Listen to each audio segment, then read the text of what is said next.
Hello，大家好，我哋係系統性血管炎互助小組嘅成員。今次好榮幸邀請到曹醫生嚟接受我哋嘅訪問，歡迎曹醫生。曹醫生好好啊！我今日好開心能夠邀請到你嚟，雖然同你識咗好耐，但係我都希望聽到你嘅分享一啲你工作上嘅日事啊，同埋有關我哋啲病人嗰個疾病嘅資訊。大家好啦，我係曹醫生，咁我就而家喺香港大學啦，做緊臨床醫生，同埋亦都喺瑪麗醫院嘅榮譽住院醫生咁樣樣啦。最主要都係喺內科嗰度做工作咁樣樣嘅，咁就係希望今日可以分享下即係平時一啲生活嘅日事啊咁樣樣啦。多謝曹醫生，咁我哋好開心可以去從唔同途徑去幫助到需要嘅同路人，協助大家走出病嘅陰霾。曹醫生啊，可唔可以說下你對醫科有咩興趣啊？其實咁嘅做醫生咧呢一樣嘢咧，我覺得都係少少機緣巧合嘅。其實由細開始咧，其實我最開始我係不嬲都唔想做醫生嘅，即係我由小學開始咧已經同屋企人講到好明㗎啦，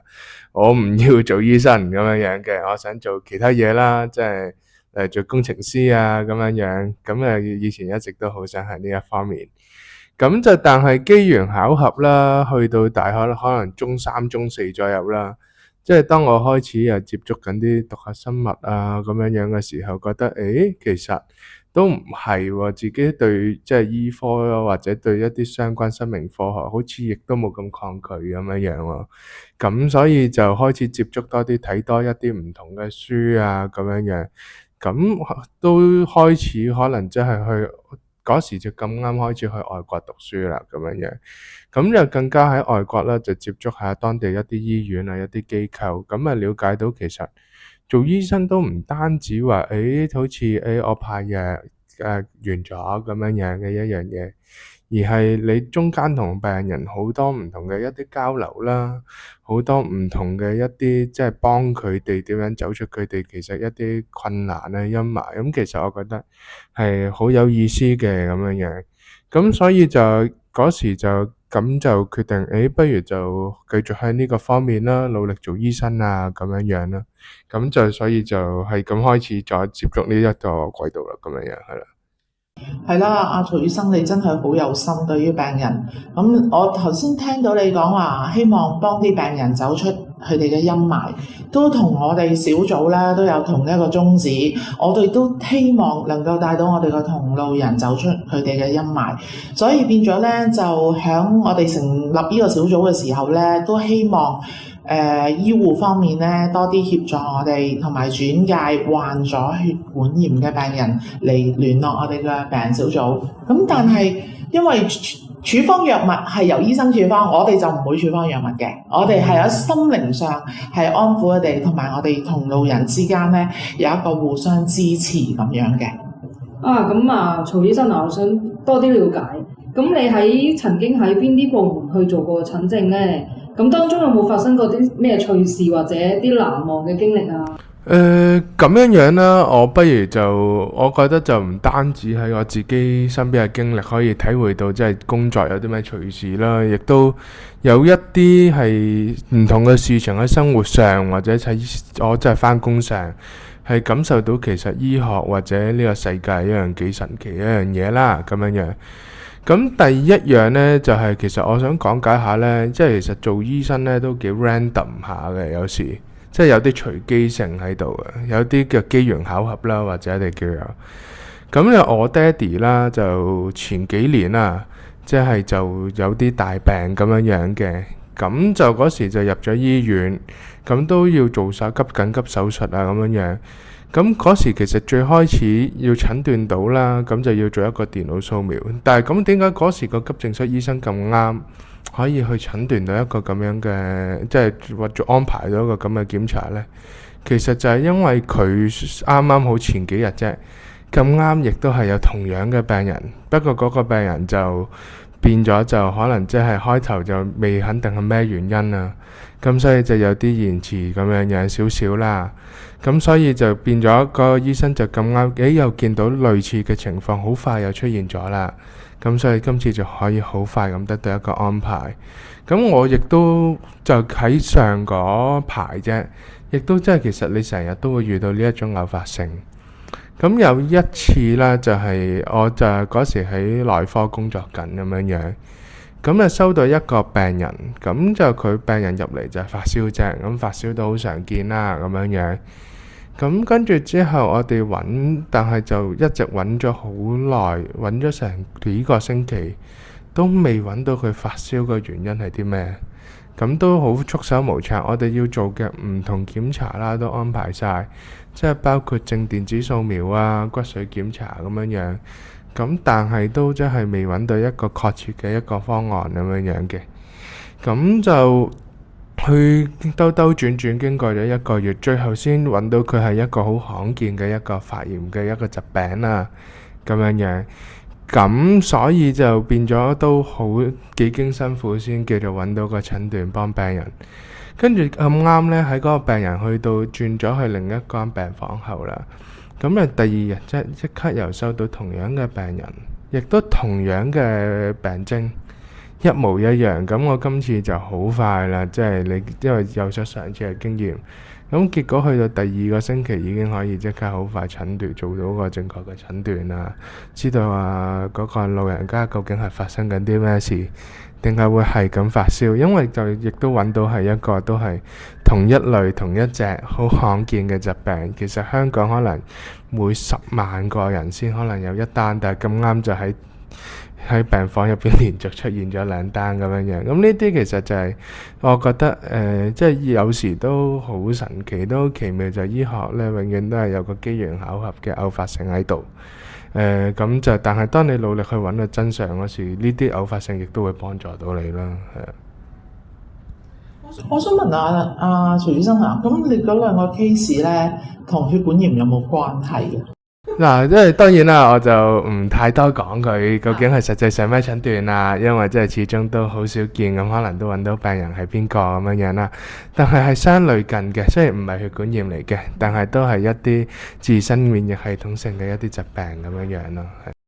因為咧，我哋血管炎呢一個科目咧，都係有好多罕見嘅血管炎疾病，所以點解我哋要盡量推廣一啲血管炎嘅資訊啦？咁同埋咧，聽下徐醫生你講你嘅經歷，同埋面對你工作上所見所聞，其實真係好佩服你，即係咁有愛心去追蹤一啲病為啲病人去挽救佢哋嘅生命，同埋亦都你有切膚之痛。身同感受，所以我希望其他嘅醫護人員咧都可以以你為榜樣。咁唔值，咁又唔值得叫做榜樣嘅，但係係啦，大家一齊為努力啦，係。希望佢哋都即係能夠感受到我哋病人嗰個即係辛酸啊！好希望係能夠得到個救助。咁我都即係所以點解咧？希望大家醫護人員啦，或者社工界嘅朋友咧，都能夠係多啲付出佢哋自己個真心去為做好我哋份工，亦都係幫到所有嘅朋友。我係血管炎嘅病患者啦。其實喺呢個小組我都識到唔同嘅血管炎病人嘅。咁發現血管炎其實有好多唔同嘅病名同埋類別嘅喎。徐醫生可唔可以講解下？好，咁就咧而家咧，按照咧我哋而家最新啦，即係都係用間國際教堂山共識會議啦，2012年嗰時嘅一個分類標準。咁我哋通常咧都係以呢一個究竟血管受影響嘅大細啦，而作出分類嘅。咁有分為大嘅血管炎啦、中嘅血管炎同細嘅血管炎咁樣樣嘅。咁當中入邊都有好多個唔同嘅分類啊，咁樣樣啦。例如大血管炎啦，就有一啲巨細胞嘅動脈炎啊，或者即係高安氏動脈炎啊呢一啲咁樣嘅情況啦。中血管炎呢，就可能包括係一啲即係川崎病啊咁樣樣嘅一啲血管炎。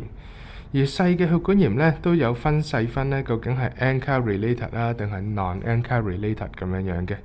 咁就如果你話 ANCA related 呢，咁其實呢，就可能包括一啲就係例如肉芽腫性多血管炎啊、嗜酸性肉芽腫性多血管炎啊、顯微鏡下多血管炎啊咁樣樣嘅。而一啲 non-ANCA related 可能就係包括一啲可能 IgA 血管炎啊之類嘅一啲疾病咁樣樣。咁就其實呢，咁我哋就最開始點解我會接觸血管，即係呢一個小組呢咁樣樣，其實亦都係有啲屋企嘅原因嘅咁樣樣。咁就好多年前啦，雖然我屋企就唔係香港人嚟嘅咁樣樣，咁但係呢，咁就我爺爺啦，亦都係好不幸地喺我好細個3歲4歲嗰時啦，咁佢呢就係患咗呢個嗜酸性血牙腫性嘅多血管炎咁樣嘅。咁所以呢，變咗其實我細個係唔知咩事啦，淨係知道爺爺突然之間入咗去深切治療部。以前就日日帶我返學，即係抱住我返學，咁突然之間就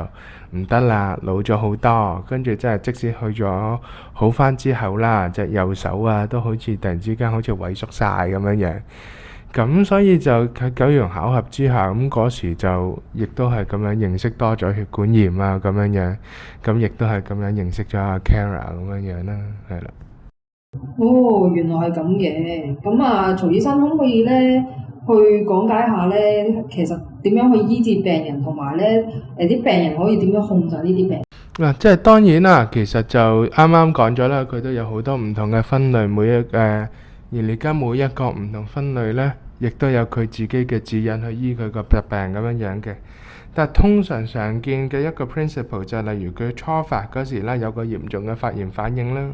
咁我哋就可能會有一個有個叫做 induction 或者叫一個誘導嘅緩解期咁樣樣嘅。咁可能就係頭嗰幾個月啦，我哋就需要用一啲高劑量嘅藥物去控制一個炎症嘅反應咁樣樣嘅。跟住之後啦，當佢個發炎反應開始控制咗啦，咁我哋就亦都開始用一啲藥物啦，叫做去維持啊緩解佢一個咁樣嘅一個情況，係啦。咁就呢一個就可能係以一個低劑量嘅一啲免疫抑制劑啊，或者比較溫和低劑量嘅一啲類固醇啊咁樣樣，去長期控制佢嘅發炎反應咁樣樣嘅。咁事實上啦，呢一啲即係常見我哋一啲藥物啊，你成日聽嘅類固醇就永遠都係好常見啊咁樣樣啦。亦都有啲傳統嘅免疫抑制劑可能會聽到多嘅，即係可能一啲例如甲胺蝶靈啊咁樣樣，或者可能近期就有啲新嘅生物抑制劑啊咁樣樣啦。呢啲亦都可能係用喺唔同嘅血管炎，佢哋自己相應嘅自己嘅治療方案咁樣樣嘅。而當然啦，最後啦呢幾年亦都開始多咗一啲唔同嘅一啲非類固醇類嘅一啲藥物啦，即係例如一啲單抗啊咁樣樣。咁呢一啲亦都係幫到唔同嘅血液病人啊咁樣樣。咁但係啦，即係永遠都有一個 exception 啦，藥物永遠解決唔晒唔同嘅情況。例如有啲病人啦，佢哋就可能就因為佢哋自己疾病嘅需要啊，例如影響到條頸嘅動脈啊咁樣樣，需要做手術啊，或者可能就係個腎氣出現咗一啲不可逆嘅器官衰竭，變咗需要洗腎，亦都有一啲咁樣嘅病人。咁啦，即係呢啲就係所以變咗啦，我哋嘅醫學上嘅治療啦，就有即係可能即係以藥物治療為主，但係亦都有一啲非藥物性嘅一啲治療去幫助一啲咁樣嘅病人咁樣樣咯。咁但係啦，最緊要咧喺我嘅角度啦，就係其實我覺得即係幫助呢啲病人啦，除咗你話係即係俾咗藥佢，跟住就完啦咁樣樣之外，其實亦都有好多嘅情況係需要俾佢哋一啲唔同嘅支援啊咁樣樣嘅，即係身心靈啊咁樣樣啦。咁例如有啲咩呢？我哋常見即係考慮到嘅就係你都可以考慮知道就係佢用啲藥物啊，或者本身因為嘅疾病啦。所引起嘅，例如藥物嘅副作用，可以類固醇啦，可以引起嘅一啲精神性嘅一啲改變啊，咁樣樣，導致可能有啲即係情緒波動啊、唔開心啊咁樣樣。呢一啲亦都可能會即係導致個人嘅每個情緒受到好大嘅影響啊，咁樣樣。咁另外啦，亦都因為啲藥物啊咁樣樣，可能就會引起一啲外貌上嘅改變啊。咁即係對於一個由冇病變有病嘅病人嚟講，其實都可以係影響可以好深遠啊，亦都可以係好唔開心嘅情況嚟嘅。咁所以變咗有呢啲唔同嘅影響啦，再加埋你始終覺得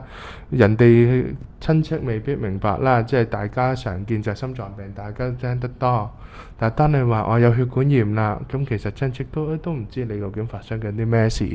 咁可能佢哋又未必咁理解呢，咁你更加可能會覺得有啲孤立啊咁樣樣咯。咁所以變咗呢，其實呢對佢哋嘅一啲即係心靈上啊、精神上嘅 support 都好緊要。咁所以就好好啦 Kara 即係安排咗有個嘅病友嘅支援團體啊咁樣樣。咁亦都希望可以喺呢一啲團體啊幫助到佢哋啦，即係可以打破你哋嘅孤獨感啊咁樣樣，亦都可以有人可以分享自己嘅感受，同埋更加多人去明白自己嘅情況咁樣樣啦。今日真係好多謝曹醫生嚟同大家分享你嘅感受。我哋血管炎小組咧就好樂意去服務同幫助大家，希望做到互助關懷同路人嘅宗旨。同埋咧，喺呢一度咧，我都呼籲下各位聽緊我哋節目嘅有關風濕科啊，或者唔同病科嘅醫護人員啦。咁希望你哋如果喺醫院遇到確診血管炎嘅病人，或者懷疑佢係患咗血管炎嘅病人咧，轉介佢哋嚟聯絡我哋血管炎小組啦。希望大家同路人咧能夠互相認識，同埋互相分享之下，可以有一個支援啊，同埋分享下復康嘅心得。咁同埋咧，今日咧即係我都好多謝阿曹醫生抽時間嚟同大家分享。咁同埋咧，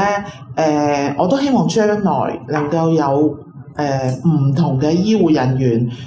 同或者係唔同病科嘅醫護人員咧，同我哋合作，咁咧就能夠為多啲病人謀福祉。咁嚟緊我哋下兩集咧，嗱咁啱我哋就係講高安氏症啦，咁我哋亦都會邀請到我哋有一啲朋友組員嚟分享翻佢哋患高安氏症嗰個心路歷程。咁大家留意咯喎，咁如果大家有啲咩疑問或者查詢，可以打27943010